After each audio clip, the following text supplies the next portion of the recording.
एंटीलिया के नजदीक विस्फोटक मामले में मुंबई पुलिस सवालों के घेरे में है। मुंबई पुलिस का एपीआई सचिन वजे एनआईए की गिरफ्त में है।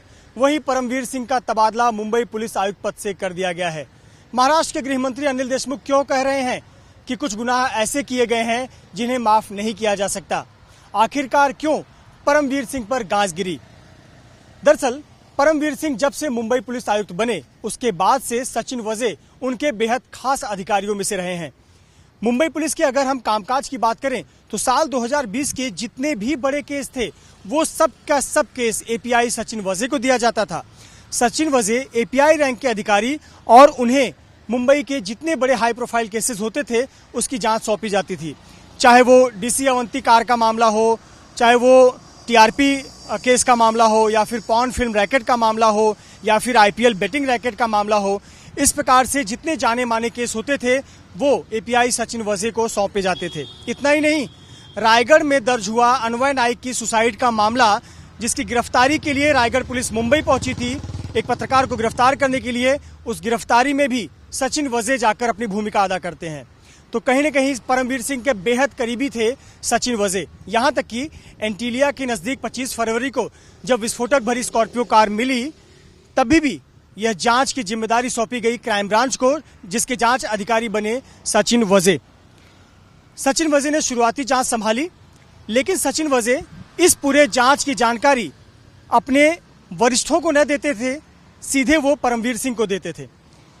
यानी कि सचिन वजे जिनके ऊपर डीसीपी रैंक के अधिकारी होते हैं, एडिशनल सीपी रैंक के अधिकारी होते हैं, ज्वाइंट सीपी रैंक के अधिकारी होते हैं, उनको इस केस से जुड़ी हुई जानकारी न देकर सचिन वजे एक एपीआई रैंक के अधिकारी सीधे मुंबई पुलिस आयुक्त परमवीर सिंह को पूरे केस की जानकारी दिया करते थे।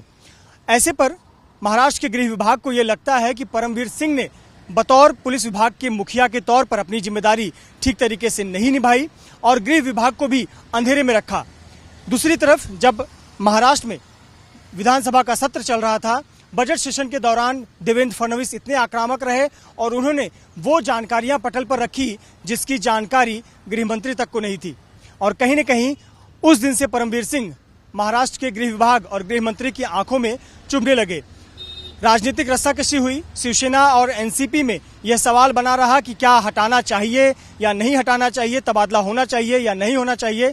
लेकिन गृह मंत्रालय को लगा कि परमवीर सिंह बतौर मुखिया के तौर पर उन्होंने अपनी जिम्मेदारी सही नहीं निभाई। उन्होंने सचिन वजे पर अति आत्मविश्वास दिखाया, कुछ ज्यादा छूट देकर रखी, जिसका खामियाजा आज न केवल मुंबई पुलिस बल्कि पूरे महाराष्ट्र सरकार को भुगतना पड़ रहा है। इसीलिए परमवीर सिंह पर गाज गिरी और अभी परमवीर सिंह की मुश्किलें खत्म नहीं हुई हैं।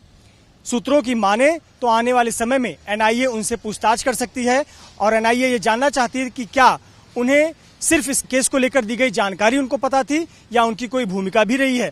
इसको लेकर एनआईए उनसे पूछताछ कर सकती है।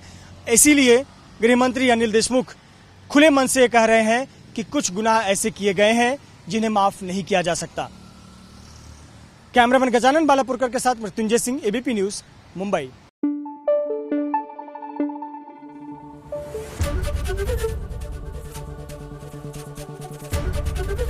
एबीपी न्यूज आपको रखे आगे।